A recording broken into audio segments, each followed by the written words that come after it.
letting go is not something you do. It is something you stop doing. You stop pretending everything is precious.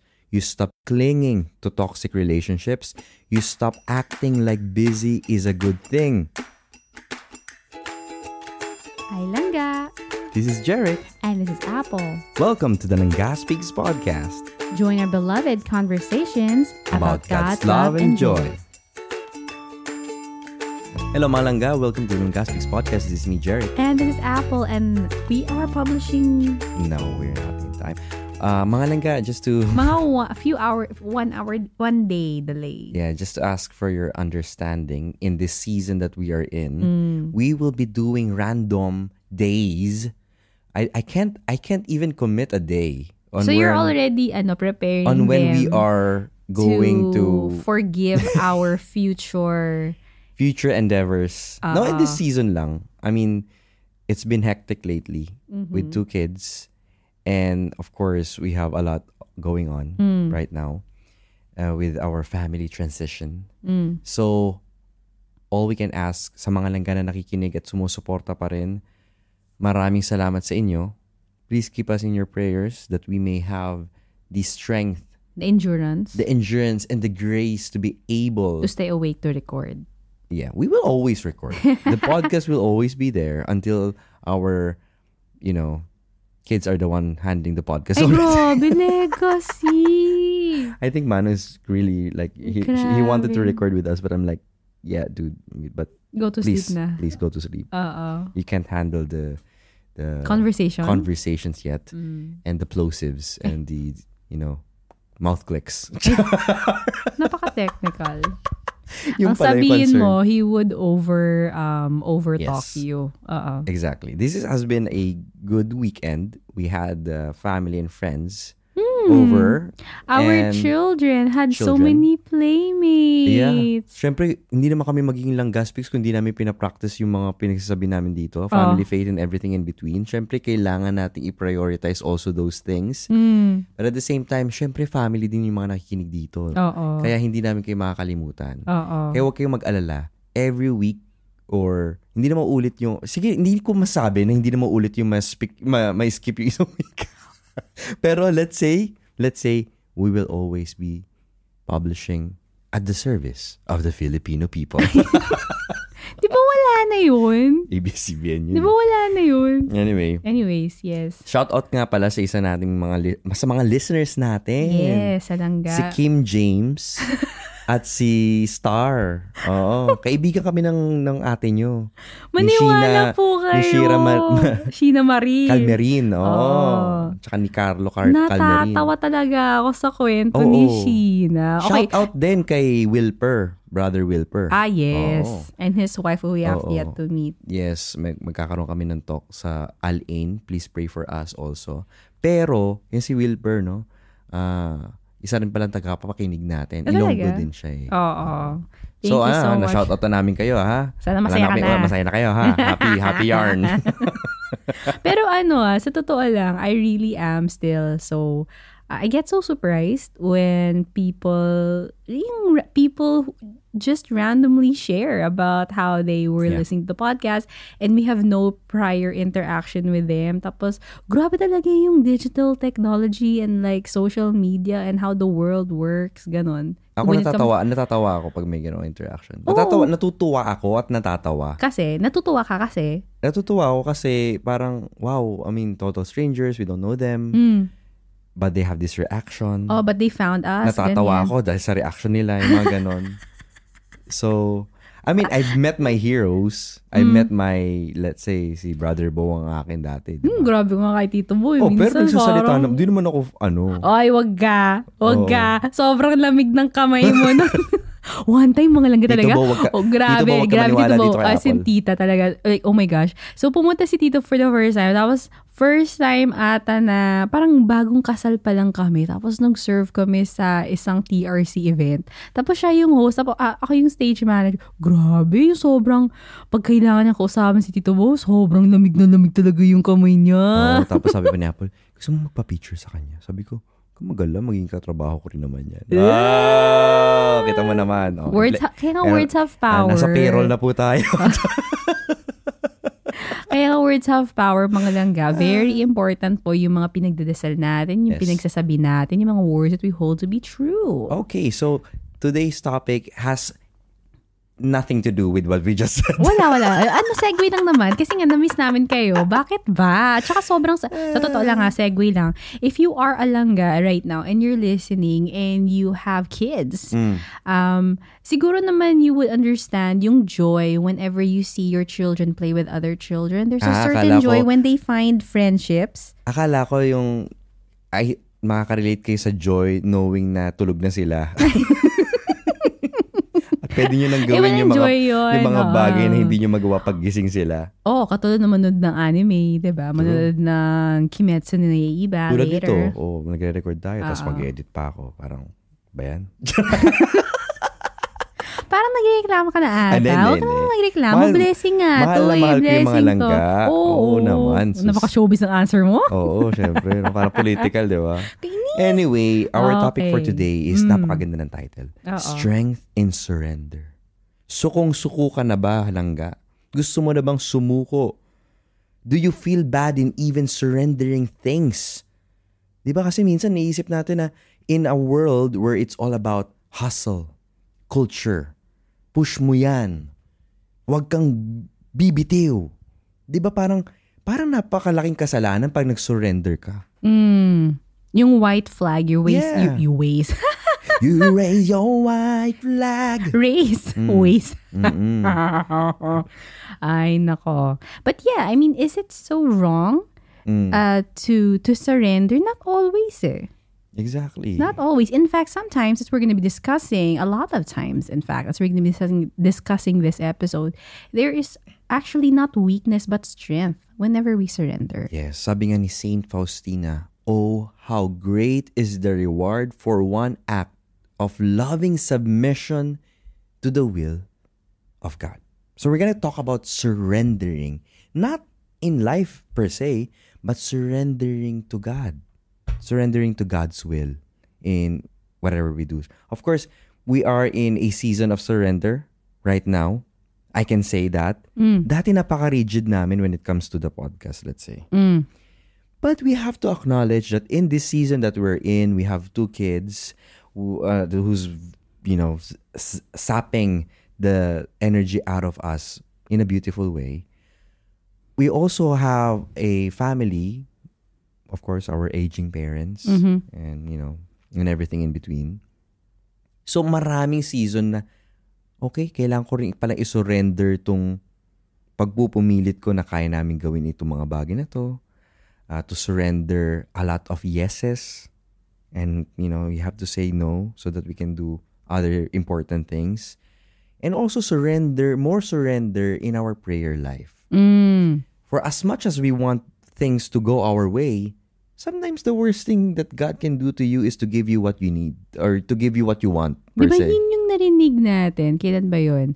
I think it was a talk of a priest or some preacher or something like that. But that was the exact quote, right? It's actually, that was my talk last last week. Ginamit mo din Diba? Usually, the worst thing that God can give you is what you prayed for. Exactly to the point. Yes. Diba? So, there's also a strength in surrendering. Lord, eto yung dasal ko ha. Eto yung gusto kong mangyari.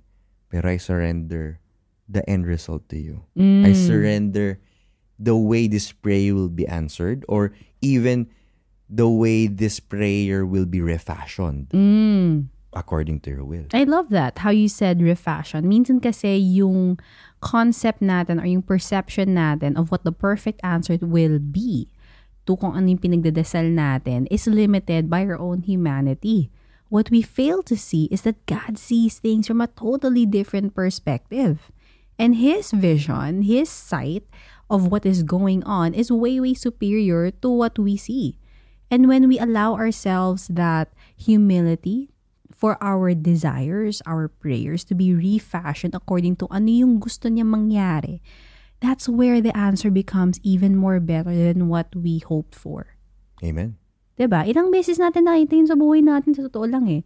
And like what Jeric mentioned, yung pag-surrender natin sa kagustuhan ng Diyos para sa buhay natin, in fact, it's not making, you're not degrading yourself in doing that. But in fact, you're empowering yung prayer mo. When you surrender, there's radical power in that surrendering action. Diba? Kasi strength is found in letting go of a clenched fist and emptying the weight that you were holding on to. Kasi when you keep holding on to what you perceive or what you desire of how you feel something should be perfect within a certain limitation or a certain boundary, ano yun yung holding on to the burden na hindi naman talaga dapat para sa'yo. Kasi yung prayer, hindi naman ikaw yung Diyos, diba? Oo, tsaka nagkakaroon ka ng idolatry. Exactly. Ikaw na yung naging Diyos. Sometimes we make our prayers into idols. Ibig sabihin, what I mean by that is yung version ng prayer natin. Paulit-ulit mo ng pinagdarasal na alam mo namang parang hindi naman natutupad. Hindi mo man lang tinatanong ang Diyos, bakit kaya hindi natutupad? Ilang taon ko na ito pinagdarasal. Maybe you have turned that you have been so attached to the blessing that you forgot to even ask the blesser. Truth. Right? True. So, by surrendering, you release the burden of maintaining what you deem to be a perfect life should be or to free yourself of the load you carry on your shoulders. Mas gumagaan. Kaya nga, di ba? Ano yung kanta na yun? Cast your burdens upon me, those who are heavily laden. Come to me, all of you who are tired of carrying heavy loads. So, minsan, kala ko itutuloy yung kanta eh. Most of the time, actually, marami tayong dapat i-unburden. Yes. Detachment is the key to a freer life. From not only from things, but from people as well, from the relationships, from expectations. Yan, pwedeng maging mga burden kasi yan eh. So in this episode, we'll unbox and explore the positive effects of surrender. We'll try to make this 2 parts. Next week also, we'll try to expand more on this one. And how this powerful tool of surrender can lead us to our inner strength and happiness that can be found in attaching ourselves to the Lord. Number 1. Lose your life to find it. Now, it may seem like it doesn't make sense because it doesn't make sense talaga. It's what we call a paradox, where a statement, when you read it, it seems to be completely opposite, right? 2 opposites in one statement. So it may seem to contradict itself. But if you think about it or consider it in the grander scheme of things, and even if you look back in your life, it actually proves to be true. I mean, Jesus himself uses this statement in Luke chapter 9, verses 23, 24, to explain how self-denial is really necessary for those who declare that they are his, so for those who follow him. And it says there in scripture, and he said to all, if anyone would come after me, let him deny himself and take up his cross daily and follow me. For whoever will save his life will lose it, but whoever loses his life for my sake will save it. Amazing. To find your life, you must lose it. Yun yung sinasabi ni Jesus eh. And life is not only pertaining to the biological life, but everything that your life entails, everything that gives life to you. May it be stuff, may it be a situation, an experience, a memory, or the relationships that you have with people. These are things na maybe there's a point in your life that you really have to let go in order for you to move forward. Ala to Elsa. The will of the Lord. Ala Elsa. Yes, kasi yung attachments talaga natin eh. Yung mga expectations natin, we become so obsessed to it that it becomes our God. We are often obsessed with the desire that our lives to go the way we want it, to give up that desire, to surrender it, and to be unselfish is to give away our lives. And the challenge here that Jesus gives us is yun nga eh. It shouldn't be na, okay, surrender ko lang siya ngayon, pero pagbukas, pag hindi ko siya bet, ayoko na. Kasi mahirap eh. What Jesus says in the scripture, he said, let him deny himself and take up his cross daily. This relationship of this journey of getting closer to the ultimate Langga's heart is not done in a single day. It needs to be every single day that we are here on this earth to be able to take up our cross and follow Him. Hindi naman sinasabi dito na kalimutan mo na lahat ng plano mo. Ay, oo. Yun yung disclaimer doon. Or don't do any goal setting or don't even plan for... Kasi, or don't desire for anything. Don't pray for anything. Wala naman pala akong say sa buhay ko. Hindi na sinasabi nun. It just means that letting go when things don't go as planned. Kailangan mag-let go ka din sa resulta. You know, you pray for it, you trust, but that's it. You know, you have to also have this, yung tinatawag nga ni Tito Bono, yung surrendered place to let go of the end result. Kasi yung end result naman, usually hindi natin kontrolado on how it unfolds Right. Right? So, you know, rather than spending your time, weeks, days, and even years on something that didn't go as you hope, we have to try letting go. Di ba, meron tayong tinatawag na buyer's remorse. Binili mo na, paulit-ulit mo pang binabalikan, bakit hindi mo nabili at sale price? Jericho ba yan? Bakit hindi ko sabi? Why did I not contact kasi yung friend ko na nagtatrabaho para cost price na lang. Hindi ko pa binili nung sale. Diba? Mas mura pala nung sale kaysa ngayon nagpapadiscount ako. O, diba? Ang dami nating mga regret na paulit-ulit binabalikan. Last week we talked about kitchen sinking. Ching-ching-ching-ching-ching-ching-ching-ching. Diba? Minsan, paulit-ulit natin yung mga bagay na hindi natin nagawa according to what we like. Hugots. Mga hugots, diba? Mga unfulfilled dreams. Sometimes you have to let it go. Since I've been listening to the Minimalists for the longest time this year, I've seen something that they've written and I think it fits this particular episode properly. Sige, go. Perfectly. From the Minimalist, sabi dito, letting go is not something you do. It is something you stop doing. You stop pretending everything is precious. You stop clinging to toxic relationships. You stop acting like busy is a good thing. You stop posturing as if achievements make you you. You stop thinking new habits will solve the problem. You stop trying to, quote-unquote, fix everything. You stop turning to breaking news for information. You stop mistaking information for understanding. You stop polishing the facade of success. You stop chasing happiness. Grabe. Sakto to sa mundo natin ngayon.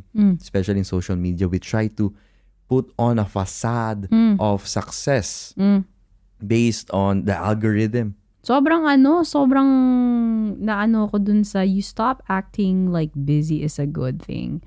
Ang dami mo kasi makikita sa social media like hustle, walang pahinga. Yeah, like it's so, I mean, even if you're not busy at work, you're busy worrying about other people, busy worrying about what you want in the future, busy worrying about how you're gonna carry out this particular task and stuff like that. But the thing is, I think a lot of us kasi are so scared, are so frightened to be alone in silence with just the silent, yung to face ourselves for who we truly are. Kaya a way for us to distract ourselves from that most important task of discovering who our real identity is. Nagpapabusy na lang tayo para ma-distract tayo with the real task of really finding out kung anong nilalaman ng puso natin. Kaya we try to fill it up with all of these crazy things. With experiences to the point of being even frustrated. Yeah. Because we just want to, because we feel now when others perceive us to be busy, it's a good thing kasi we're important. It inflates our ego. It makes us feel na, okay, I have purpose in life, when actually you're just running around in circles like a rat in a cage. Yes, exactly. Diba? When was the last time na you found yourself just doing nothing? Right? And if you say to people, pag tinanong ka, anong ginagawa mo ngayon? Wala. Sa bahay lang, nagpapahinga. Sayang naman. As if it's a bad thing. There's nothing wrong with that. Right? Like now, rest is being categorized to something sinful. Why are we demonizing rest? God Himself rested on the seventh day, mga langga. When we surrender, mga langga, we are no longer limited to defining our happiness by getting what we want. And we try to fill our lives with stuff that, the more stuff we have, actually, the more complications, the more we cave into consumerism, it creates more consumption. It never stops. It's a never-ending cycle. Sometimes when you think that, I need my end game coffee machine. Bumabalik tayo sa kape. Right? And for those of you who want to support this end game, please do check out buymeacoffee.com/langga. Hindi natin doon ginagamit yun. But anyway, what I'm saying is, let's say, you want an end game thing. Of course. So you reach that end game coffee machine. But then when you reach it, you will realize, wait, nandun lang pala ako sa budget end game. I think I need something else more to make better coffee. But that's just, your own perception. Yeah, that's a sunk cost fallacy. That's a law of diminishing return thing na when you get the next big thing, there is still a better thing after that. It's never gonna end. It's never gonna end. The truth, sabi nga ng The Minimalist, the truth awaits in the pause between stillness and awareness, in surrendering to the absence of wanting more. Sometimes we have to ask...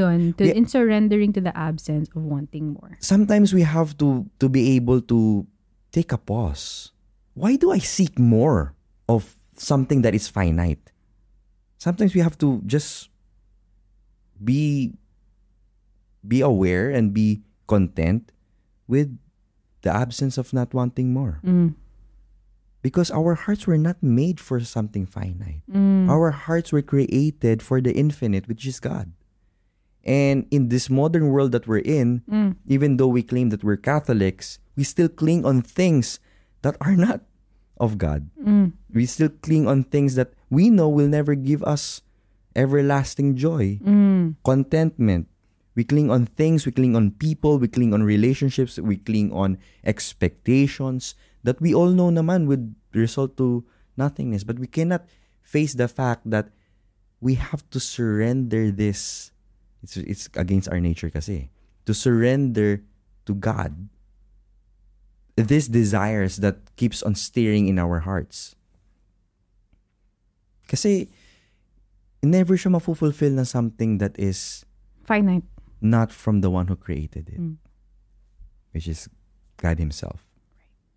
And the way we also disperse that longing is that we were not made to be just for ourselves. Which brings us to number 2, which is helping others will help yourself. Scripture says in the book of John, chapter 12, verses 24 to 26, "Very truly I tell you, unless a kernel of wheat falls to the ground and dies, it remains only a single seed. But if it dies, it produces many seeds. Anyone who loves their life will lose it, while anyone who hates their life in this world will keep it for eternal life." Yes. Na-realize ko nga, mahilig din si Jesus also had a lot of... Siguro that's why many people were either enthralled by him or just like confused by him, because he used a lot of paradoxes in parables. Paradoxes in his preaching, in his parables, ganyan. And it doesn't make sense. Why will somebody who loves their life will lose it, and then anyone who hates their life in this world will keep it for eternal life? Parang kino-curse pa niya yung mga tao na yung ganon, diba?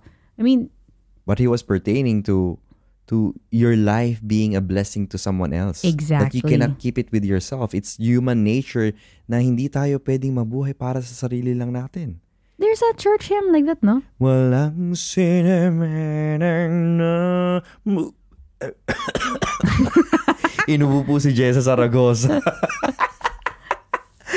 Sabi ko na nga, I was like, parang familiar siya. Kaya mismo si Ralph Waldo Emerson, sabi niya dito, you cannot sincerely help another without helping yourself. Ito yung sinasabi nila palagi kahit sa mga self-help books, mga ganyan. You cannot give what you do not have. Actually, walang self-help nga eh. I mean, di ba? I mean, okay, self-help, tulungan natin sarili natin. Pero, how do you help yourself? Yeah, you cannot give others what you do not have. So you cannot say that you cannot love others if you don't love yourself. You cannot help others if you cannot help yourself also. Diba? And the other way around din. Yes, exactly. So that you cannot sincerely help another without helping yourself. Yeah, you were made to help others, as to give your life to others. In fact, it's part of your identity. It's part of who you are. It's part of your makeup of as a human, of who God made you to be. By emptying ourselves and surrendering our own self-centered desires, we are in turn filled with God's grace. You know, kumbaga, each act of our kindness, yung self-giving love na ginagawa natin, that we present, expands and enriches our own lives. It is a mystery in itself as well.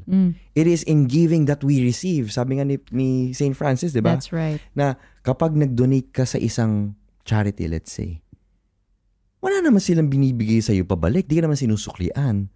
But you feel so fulfilled within, right, that you want to do more, you want to earn more so that you can bless more. Right. There's that tendency when you become a parent. Right. Di ba? Halos lahat ng oras, katulad namin yun, oras namin, energy namin, pera namin, it's going through the kids. But are we expecting anything in return? No. The mere presence of them, being happy, is a reward in itself. Serving them is a reward in itself. The same with God. Serving God is a reward in itself. Uy, Jinx. Ano pa na? Tamaan ko pa yung mic.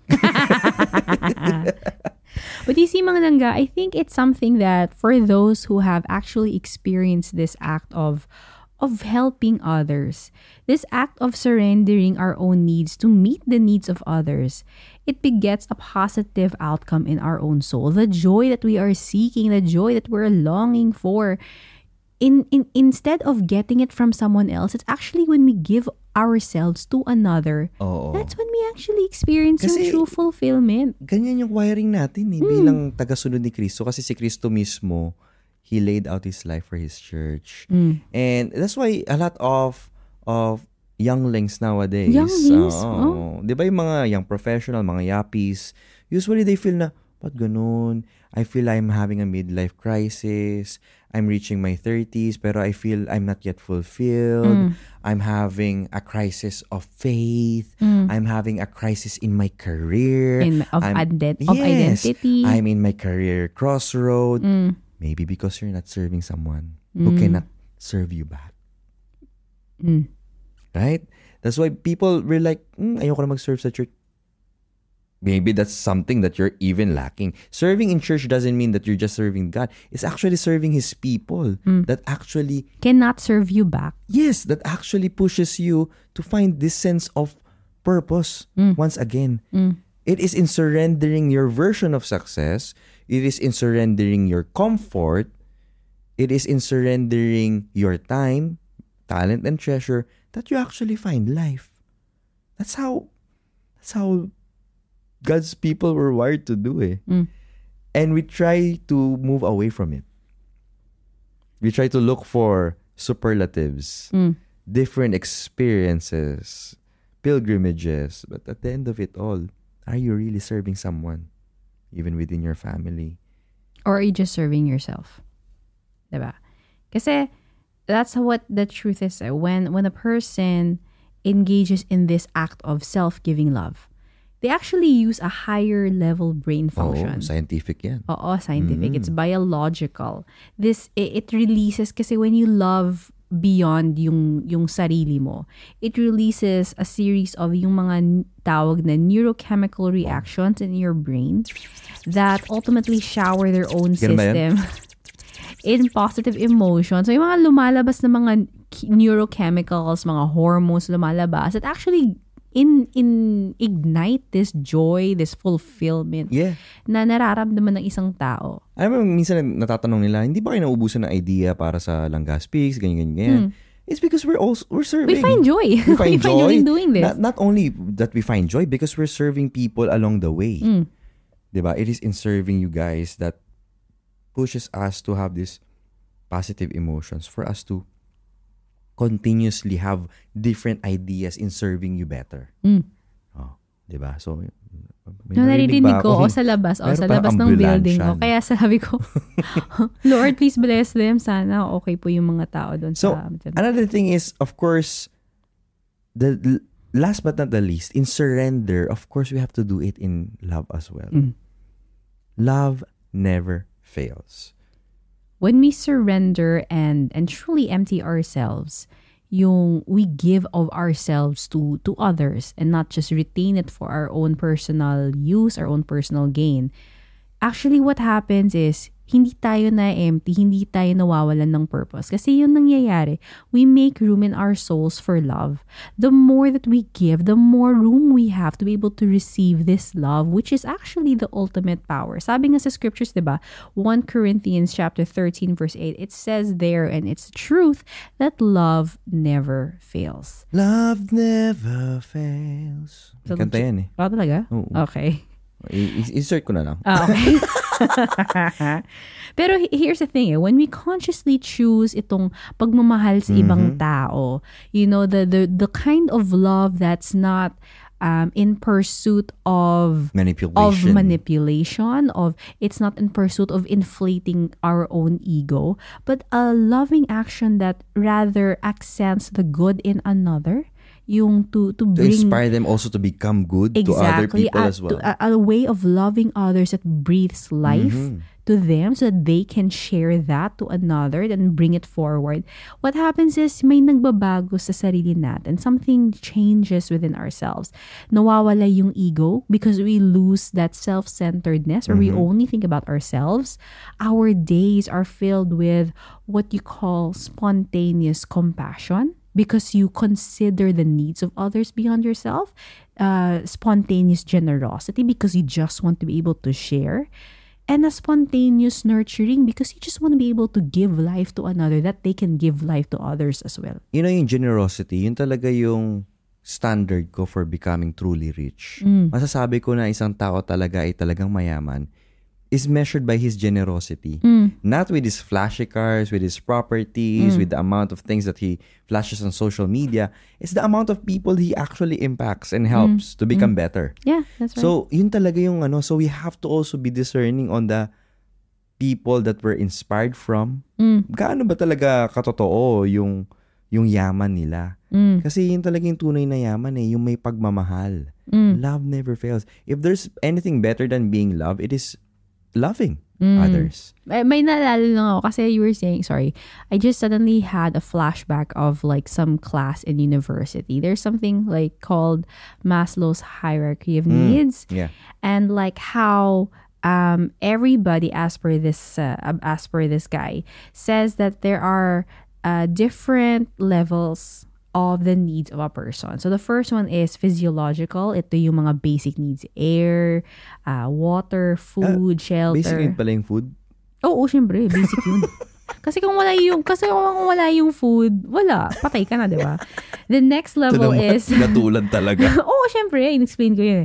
Tapos next is yung safety needs ng tao. Ito yung personal security, yung resources niya, yung health niya, yung property. The next level is yung love. Ito yung friendship, intimacy. Ito yung needs niya.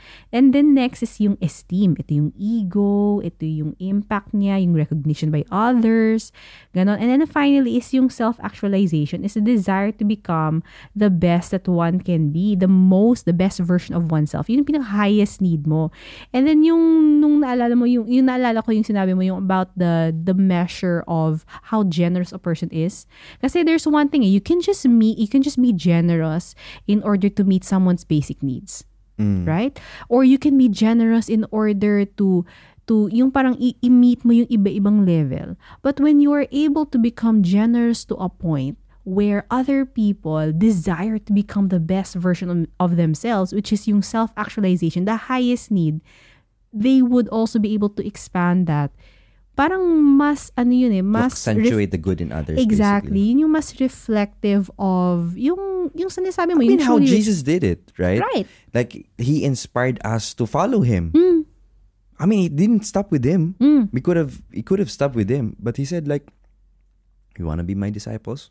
come follow me. Because nga, di ba, yung disciples niya, yung apostles niya were hoping, we hope that you would be the one to liberate us. Right? Yeah. They were just thinking of the basic need, basic security needs. They were thinking of a political king. But a revolutionary king. Exactly. But he saw what was the greater need ng tao, which is yung souls natin na bumalik sa Diyos. Oh. And that's what he gave. Exactly. Mga langga, love isn't enough. Although we must love is not enough for us to survive. We must take action also. Hindi mo pwedeng sabihin na, I love you. So mali yung Eagles? Love will mali talaga yan. Ulit-ulit na yun. Wala namang ibang kanta. Wala akong maisip eh. Sorry na. Anong oras na kasi? Medyo, sorry. Bayan. Forgive me. Siyempre, again, it's not enough for us to survive. We must take action to show others that we care, to show that we love them. Love is a verb, mga langga. It's a verb. It's action. Yes. So, itong pagmamahal na to, the love that comes from being emptied of self-seeking ways, tanungin natin sarili natin, yung mga binibili ko ba? Yung mga ginagawa ko ba? All about self-seeking lang ba ito? Hindi ba ito related to being self-denying? Hindi ko naman sinasabi maging KJ ka. Pero ibig sabihin, baka mayroon kang pwedeng ibahagi. Baka yung puso mo, hindi lang para sa'yo eh. Self-giving love does not demand a huge sacrifice. Kung tutuusin. If you're able to, okay, but it does not demand. Yeah, it does not demand. I mean, we can start from where we are right now. Kumbaga, small things done with great love is often characterized by the actions of people who have found power in surrendering. Diba si Saint, Si Mother Teresa said that, diba? Yeah. Small things done with great love. Oo. It creates a ripple of miracles in our lives. So, you can only do it by surrendering our versions. Sometimes in our surrendering, kasi ang dami nating sabi nga ni Apple kanina, mga preconceptions, yung mga versions sa isipan natin na, masasabi ko lang na generous ako pag eto yung nabigay ko. Gagawin ko lang tong bagay na to kapag nakuha ko na to. We have so much barriers that we have put in between the will of God for our lives and yung gap natin between God and us. If you think about it, all barriers. Of these self-imposed restrictions and all these self-imposed preconceptions of when you're going to be generous with your time, talent, treasure, it just ultimately boils down to ayaw mo kasing gawin. Or yung hindi lang sa generosity, yung sa mga nilalagay natin sa buhay natin. Yung mga minsan pinipilit natin na hindi binulong sa akin to ni Lord noon kaya eto yung gagawin ko. Talaga ba? Kinestyon mo ba? Kailangan mo rin minsan kasi in the stage of your life where you're in right now, if it's not really working for the longest time, you also have to ask Him again. That's also a surrender in your part. Sabi nga ni William Booth, just to end with this episode with it, the greatness of a man's power is the measure of his surrender. Gaano ka ka-detached sa buhay na ito? Gaano ka ka-attached sa nagbigay sa'yo ng buhay na ito? Oh, that's nice. And that's what we're leaving you with this particular episode, mga langga. There is strength in surrender. Huwag kang matakot na isuko na yung boyfriend mo. Huwag kang matakot na isuko na yung mga pangarap mo. Kasi minsan we're so burdened dahil hindi natin natutupad yung mga pangarap. Trust me, if you surrender it to God, God will give you a different version of the dream that you can even dream of right now. Maybe the reason why you're not being inspired towards another dream is because you haven't let go of this previous dream that you're holding on to, that until now is stopping you from fulfilling God's will for your life. Amen. Igigil ako Pansin ko nga. Kasi ako din yun Ganon din ako, mga langga. Dami kong dati na gusto ipilit. Hanggang ngayon, may mga paulit-ulit, pero I always have to constantly, like you said, daily taking up of the cross. Lord, will mo ba to sa akin? Kasi gusto ko to, pero gusto ko rin malaman kung gusto mo. And Lord, ngayon nag-iba na yung dasal ko. Siguro dahil tumatanda na rin ako. Dati yung dasal ko, Lord, bless the work of my hands. Bless the work of our hands. Ngayon, iba na. Surrender na rin. Lord, make me part of your work. That's why I think when Apple asks me, ba't ka ganyan ka confident? Hindi naman ako kasing confident. Siguro nandun na ako nag-surrender na ako na nasa lahat ng dasal ko laging ganun. I will pray for something but in the silence of my heart, I will always say, Lord, make me part of your work. And I'm more detached right now. Matanda na siguro talaga. Kala mo yun ko dyan Dati very curated kasi yung way of living ko as That's if, okay. But I live for the audience of I have to always remind myself about it. That's it, mga langga. Anything, Apple? Nothing, Jeric. We were good to close there, Jeric. Okay. Hope you're all right over there, Jeric. Thank you, mga langga, for staying tuned with us. There is strength in surrender. Surrender to Him. Palangga, kasang Diyos.